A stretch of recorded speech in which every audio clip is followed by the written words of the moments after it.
Hello বন্ধুরা, আসসালামু আলাইকুম। আমি এখন আপনাদের দেখাবো কিভাবে অ্যাডিনিয়াম সিড জার্মিনেট করতে হয় এবং সেটা টিস্যু পেপারের মাধ্যমে কিভাবে করা যায় সহজভাবে সেটা দেখাবো। আমি বক্সটার ঢাকনা খুলে নিয়েছি। এরপরে আমি টিস্যু পেপার সেট করব। আপনারা এগুলো সেলুন টিস্যু পেপার বা যে কোনো পাতলা টিস্যু পেপার, সাদা রঙের টিস্যু পেপার নেবেন, নিয়ে এভাবে সেট করবেন। এভাবে সুন্দর করে সেট করার পরে এটা সেট করে নেবেন। দেখেন আমি এখন এখানে পানি ভিজাই দিচ্ছি। এই পানিটা কিন্তু ফাঙ্গিসাইড মিশানো। 1 লিটার পানিতে 1 চা চামচ অথবা 1 গ্রাম সমপরিমাণ ছত্রাকনাশক বা ফাঙ্গিসাইড ভালো কোম্পানির, সেটা মিশাই নিয়ে স্প্রে করে দিবেন টিস্যু পেপারের সাথে। ঠিক আছে, আমি টিস্যু পেপার সেট করলাম। এখন আমার কাছে আরাবিকাম অ্যাডেনিয়ামের সিড আছে ইম্পোর্টেড, সেটা হচ্ছে ইয়াক ব্ল্যাক। যে ইয়াক ব্ল্যাক এটা ইম্পোর্টেড। আমি সেটা এখানে সেট করব। আমি আসলে হাতে কলমে দেখাতে চাচ্ছি, এই কারণে অনেকেই ভুল করে ফেলেন, প্রশ্ন করেন। এই যে এইভাবে একটু সারিবদ্ধভাবে বসাই দিব। বেশি না, এগুলো দাম অনেক বেশি, তো বাইরে থেকে আনা। আমার নিজের গাছের সিড যেগুলো, সেগুলো তো একটা সিড পরে 80-90টা হয়ে যায়, সেটা একসঙ্গে অনেকগুলো দেওয়া যায়। এগুলো জাত বৃদ্ধির জন্য আমাদের দেশে এগুলো আসলে নতুন, যার কারণে আমাদের দেশে অনেকে এটা নাম জানে না। এখানে আমি সেট করে দিলাম, 10 পিস এখানে আছে, আমি সেট করে দিলাম। এখন আমার কাজ হচ্ছে আর একটা টিস্যু পেপারের সেট, একটা পাতলা অথবা যেটা পাওয়া যায় একসাথে এভাবে বসাই দিবেন। এভাবে সুন্দর করে বসাই দেওয়ার পরে টিস্যু পেপারটা সেট করার পরে আমরা আবার কিন্তু আমাদের ফাঙ্গিসাইড মিশানো পানিটা দিয়ে স্প্রে করে দিতে হবে। স্প্রে করে দিলাম। এমনভাবে দিতে হবে যাতে সুন্দরভাবে ভিজে যায় টিস্যু পেপারটা।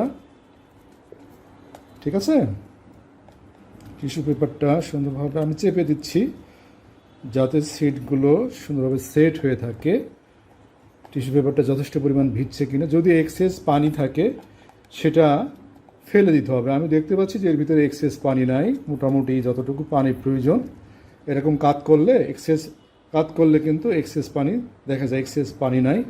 সুতরাং এটা যথেষ্ট সফলভাবে সুন্দরভাবে এটা সেট করা হয়েছে। এরপর আমি কী করবো, এটা ঢাকনাটা দিয়ে রাখবো। এই যে স্বচ্ছ টিস্যু পেপার বক্স নিয়ে ঢাকনা দিয়ে রাখবো। এটা কতদিন রাখবো প্রশ্ন, অনেকে 3 দিন রাখেন। আমি সাধারণত 1 থেকে 2 দিন রাখবো। রাখার পরে আমি টিস্যু পেপার থেকে এগুলো সরাই নিয়ে এর উপরে খোলসটা আলাদা করে ফেলবো, হাতের সাহায্যে, আঙুলের সাহায্যে আলাদা করে ফেলে তখন আমি 2 দিন পরে সেট করাই ভালো। 2 দিন পরে সেটা খোলসটা আলাদা করে নিয়ে, এবং খোলসের নিচে কিন্তু হালকা ফিল্ম থাকে, সাদা স্বচ্ছ একটা ফিল্ম থাকে, সেটাও সরাই নিতে হবে, না হলে কিন্তু গ্রোথ ব্যাহত হবে। আস্তে করে সেটা সরাই নিয়ে, সাধারণত একটা হচ্ছে 2 মুখ থাকে, একটা হচ্ছে পাতার মুখ। সিডের ভিতরে 2টা মুখ থাকবে, একটা হচ্ছে পাতার মুখ আর একটা হচ্ছে শিকড়ের মুখ। শিকড়ের মুখটা সাধারণত চিকন হবে এবং পাতার মুখটা মোটা হবে। শিকড়ের মুখটা আমরা মিডিয়াতে গেঁথে দিব। ঠিক আছে, তো এখানে ভিডিও এখানে শেষ করছি। নেক্সট পর্ব আমি 2 দিন পরে আবার দেখাবো। ধন্যবাদ, সবাই ভালো থাকবেন, আমার জন্য দোয়া করবেন। হ্যালো বন্ধুরা, আসসালামু আলাইকুম। আমি এখন আপনাদের দেখাবো কিভাবে অ্যাডিনিয়াম সিড জার্মিনেট করতে হয় এবং সেটা টিস্যু পেপারের মাধ্যমে কিভাবে করা যায় সহজভাবে সেটা দেখাবো। আমি বক্সটার ঢাকনা খুলে নিয়েছি। এরপরে আমি টিস্যু পেপার সেট করব। আপনারা এগুলো সেলুন টিস্যু পেপার বা যে কোনো পাতলা টিস্যু পেপার, সাদা রঙের টিস্যু পেপার নেবেন, নিয়ে এভাবে সেট করবেন। এভাবে সুন্দর করে সেট করার পরে এটা সেট করে নেবেন। দেখেন আমি এখন এখানে পানি ভিজাই দিচ্ছি। এই পানিটা কিন্তু ফাঙ্গিসাইড মিশানো। 1 লিটার পানিতে 1 চা চামচ অথবা 1 গ্রাম সমপরিমাণ ছত্রাকনাশক বা ফাঙ্গিসাইড ভালো কোম্পানির, সেটা মিশাই নিয়ে স্প্রে করে দিবেন টিস্যু পেপারের সাথে। ঠিক আছে, আমি টিস্যু পেপার সেট করলাম। এখন আমার কাছে আরাবিকাম অ্যাডেনিয়ামের সিড আছে ইম্পোর্টেড, সেটা হচ্ছে ইয়াক ব্ল্যাক। যে ইয়াক ব্ল্যাক এটা ইম্পোর্টেড, আমি সেটা এখানে সেট করব। আমি আসলে হাতে কলমে দেখাতে চাচ্ছি, এই কারণে অনেকেই ভুল করে ফেলেন, প্রশ্ন করেন। এই যে এইভাবে একটু সারিবদ্ধভাবে বসাই দিব। বেশি না, এগুলো দাম অনেক বেশি, তো বাইরে থেকে আনা। আমার নিজের গাছের সিড যেগুলো, সেগুলো তো একটা সিড পরে 80-90টা হয়ে যায়, সেটা একসঙ্গে অনেকগুলো দেওয়া যায়। এগুলো জাত বৃদ্ধির জন্য আমাদের দেশে এগুলো আসলে নতুন, যার কারণে আমাদের দেশে অনেকে এটা নাম জানে না। এখানে আমি সেট করে দিলাম, 10 পিস এখানে আছে, আমি সেট করে দিলাম। এখন আমার কাজ হচ্ছে আর একটা টিস্যু পেপারের সেট, একটা পাতলা অথবা যেটা পাওয়া যায় একসাথে এভাবে বসাই দিবেন। এভাবে সুন্দর করে বসাই দেওয়ার পরে টিস্যু পেপারটা সেট করার পরে আমরা আবার কিন্তু আমাদের ফাঙ্গিসাইড মিশানো পানিটা দিয়ে স্প্রে করে দিতে হবে। স্প্রে করে দিলাম, এমনভাবে দিতে হবে যাতে সুন্দরভাবে ভিজে যায় টিস্যু পেপারটা। ঠিক আছে, টিস্যু পেপারটা সুন্দরভাবে আমি চেপে দিচ্ছি যাতে সিডগুলো সুন্দরভাবে সেট হয়ে থাকে। টিস্যু পেপারটা যথেষ্ট পরিমাণ ভিজছে কিনা, যদি এক্সেস পানি থাকে সেটা ফেলে দিতে হবে। আমি দেখতে পাচ্ছি যে এর ভিতরে এক্সেস পানি নাই, মোটামুটি যতটুকু পানির প্রয়োজন। এরকম কাত করলে কিন্তু এক্সেস পানি দেখা যায়, এক্সেস পানি নাই।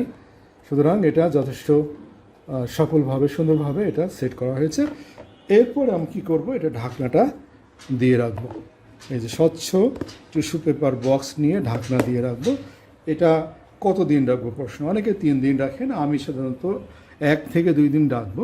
রাখার পরে আমি টিস্যু পেপার থেকে এগুলো সরাই নিয়ে এর উপরে খোলসটা আলাদা করে ফেলবো, হাতের সাহায্যে, আঙুলের সাহায্যে আলাদা করে ফেলে তখন আমি 2 দিন পরে সেট করাই ভালো। 2 দিন পরে সেটা খোলসটা আলাদা করে নিয়ে, এবং খোলসের নিচে কিন্তু হালকা ফিল্ম থাকে, সাদা স্বচ্ছ একটা ফিল্ম থাকে, সেটাও সরাই নিতে হবে, না হলে কিন্তু গ্রোথ ব্যাহত হবে।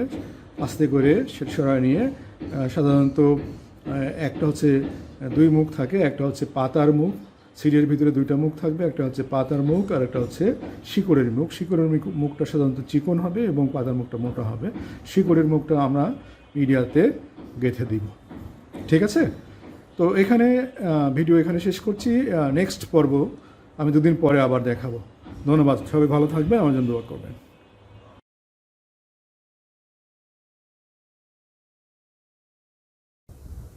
সুপ্রিয় বন্ধুরা, অ্যাডেনিয়াম জার্মিনেশনের উপরে 2টা ভিডিও আমার ইউটিউব চ্যানেলে দিয়েছি। বলা হয়েছিল টিস্যু পেপারে 3 দিন রাখার পরে খোসা ছড়িয়ে আবার টিস্যু পেপারে আরও 3 দিন রেখে, মোট 6 দিন টিস্যু পেপারে রেখে তারপরে মিডিয়াতে